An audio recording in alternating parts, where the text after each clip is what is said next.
সেই স্বর্গরাজ্যে যেখানে আমরা আনন্দে একে অপরের বন্ধুরূপে এত সুন্দর খুশি থাকতে পারি। যদি আরও এখানে বাইবেলে পড়েন আপনারা দেখতে পাবেন যে স্বর্গে আরও কী রয়েছে, যে আমরা যে এখানে এত লেবার এত কষ্ট করছি টাকা ইনকামের জন্য, সেখানে টাকার প্রয়োজন হবে না, কারণ সেখানে খাদ্য সর্বদা মজুদ থাকবে আপনার জন্য। সেখানে মানুষের কষ্ট হবে না, সেখানে মানুষের কষ্ট থাকবে না। এখন যেমন দেখতে পাই আমরা মানুষ রোগে কষ্ট পাচ্ছে, মানুষ দুঃখে কষ্ট পাচ্ছে, মানুষের মনে অনেক সরো, অনেক পেইন রয়েছে, অনেক দুঃখ রয়েছে। তো এখানে কোনোটাই থাকবে না। কোনো মানুষ এখানে ক্ষুধার্ত, দুঃখিত, তৃষ্ণার্থ কোনো মানুষ এখানে রোগাগ্রস্ত থাকবে না, কোনো রোগ থাকবে না। সেখানে স্বর্গ হবে এমন, সেখানে প্রত্যেকটা মানুষ এক একটা পিওর অ্যাঞ্জেল হয়ে থাকবে, মানে পবিত্র দূতের রূপে থাকবে তারা সেখানে সুন্দরভাবে খেলে বেড়াবে। তাদের মধ্যে কোনো রকমের কোনো খারাপ বা কোনো রকম যেটা নেগেটিভ সেটা থাকবে না। সেটা হতে পারে তাদের মাইন্ডের মধ্যে, তাদের মন পরিষ্কার করে দেবে ঈশ্বর, ধৌত করে দেবে ঈশ্বরের পবিত্র আত্মা দ্বারা, তাদের পাপ ঈশ্বর ধুয়ে দেবে এবং তাদেরকে সবাইকে একটা একটা কিশোর যুবক বয়স দেবে, যেখানে তারা আনন্দ করবে, খেলে বেড়াবে এবং তাদের জীবন সুন্দর খুশি তারা কাটাবে।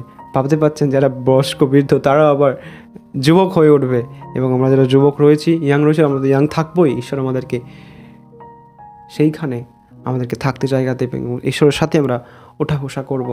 স্বর্গ কিছুটা এমনই, বাইবেল সেই এইভাবেই স্বর্গকে বাইবেল ডিসক্রিপশান দেয়, বাইবেল স্বর্গ সম্পর্কে। বন্ধুরা, যারা যিশুতে বিশ্বাস করেন অথবা না করেন, আমি খুব খুশি যদি আপনারা ভিডিওটা দেখছেন শেষ অবধি। আপনাদেরকে আমার রিকোয়েস্ট, আপনারা ঈশ্বরের বাক্যের উপর বিশ্বাস করুন, কারণ ঈশ্বর রয়েছে এবং ঈশ্বর ছিলেন, এবং ঈশ্বর মানেই সুন্দর। ঈশ্বর কখনো ভয়ঙ্কর এবং ঈশ্বর কখনো রাক্ষস বা দানব হতে পারে না। ঈশ্বর সুন্দর এবং ঈশ্বরের তৈরি সমস্ত জিনিসই সুন্দর। আমরা মানুষেরা পৃথিবীকে নষ্ট করেছি, এই পৃথিবীকেও ঈশ্বর স্বর্গের মতই সৃষ্টি করেছিল। আমরা তার ছোঁয়া দেখতে পাই এখনও, যেখানে মানুষের হাত পড়েনি এমন অনেক আইল্যান্ড রয়েছে, অনেক জায়গা রয়েছে, জঙ্গল রয়েছে, পাহাড় রয়েছে, যেখানে মানুষ যেতে পারেনি। সেই জায়গা এখনও সুন্দর রয়েছে, এই জায়গা এখনও পবিত্র রয়েছে। তো সেই জন্যই বলছি যে ঈশ্বরের তৈরি যে স্বর্গ এবং পৃথিবী দুই সুন্দর। স্বর্গ রয়েছে পৃথিবীর থেকে উপরে, অর্থাৎ পৃথিবীর থেকে উপরে, অর্থাৎ কোন অংশ উপরে? সব অংশে উপরে। পৃথিবী স্বর্গের থেকে অনেক নিচে। কেন? স্বর্গে থাকেন ঈশ্বর, আমরা থাকি পৃথিবীতে। তো ঈশ্বর আমাদেরকে অপরচুনিটি দিয়েছে যে কেউ প্রভু যিশুতে বিশ্বাস করবে এবং প্রভু যিশুর মাধ্যমে ঈশ্বরের কাছে যাওয়ার চেষ্টা করবে এবং তার বাক্য মেনে চলবে, প্রত্যেককে স্বর্গের আইডেন্টিটি দেয়া হবে। ডাজেন্ট ম্যাটার আপনি এখন ভারতীয়, এটা আপনার ভারতীয়, এটা পৃথিবীর আইডেন্টিটি। যদি আপনি স্বর্গের আইডেন্টিটি পেতে চান, অনন্ত জীবনের আইডেন্টিটি পেতে চান, তাহলে প্রভু যিশুতে বিশ্বাস করুন এবং প্রভুতে এগিয়ে আসুন। বন্ধুরা, আশা করছি আপনারা বুঝতে পেরেছেন যে স্বর্গ আসলে কেমন হতে চলেছে। আমাকে নয়, প্রভু যিশুকে বিশ্বাস করুন। তিনি বলছেন যে প্রত্যেকটা মানুষ স্বর্গে খুশি থাকবে। আপনার জীবনে অনেক দুঃখ রয়েছে, অনেক কষ্ট রয়েছে, আমি জানি। ঈশ্বর জানেন আপনার কষ্ট, আমি জানি না। আমার থেকেও ভালো, আপনার বাবা মায়ের থেকে, আপনার স্বামী স্ত্রী বন্ধু সবার থেকে ভালো ঈশ্বর আপনার কষ্ট জানেন, এবং স্বর্গ হলো সেই কষ্টের সমাধান।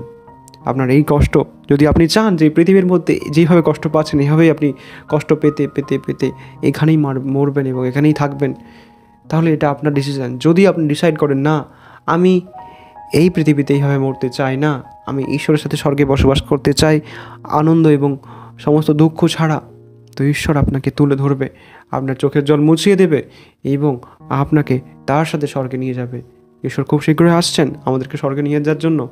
So prepare for the destination. আমাদের স্বর্গে যাওয়ার জন্য আপনারা প্রস্তুত হন। আমরা সবাই একসাথে স্বর্গে যাব এবং ঈশ্বরের সাথে থাকবো। ঈশ্বর চান যাতে আমরা তার সন্তানেরা, তার ছোট্ট সন্তানেরা, তার ছোট্ট বাচ্চারা, আমরা যেন তার সাথে বসবাস করি, তার চোখের সামনে যেন খেলে বেড়াই, আনন্দ করে বেড়াই। ঈশ্বর এটাই চায়। আমরা হয়তো জ্ঞানে বুদ্ধিতে টাকা পয়সা অনেক বড় লোক হয়ে গিয়েছি, অনেক বড় হয়ে গিয়েছি, কিন্তু ঈশ্বরের কাছে এখনও আমরা সেই ছোট্ট শিশুটিই রয়েছি। যদি আপনি আমাদের পিতা ঈশ্বরের কাছে সেই ছোট্ট বাচ্চার মতো থাকতে চান, খেলে বেড়াতে চান, তাহলে প্রস্তুত হন, ঈশ্বরকে গ্রহণ করুন এবং ঈশ্বরের পথে চলুন। ঈশ্বর আপনাকে ভালোবাসে, স্বর্গ আপনার জন্য খোলা। এবার ডিসিশন আপনার।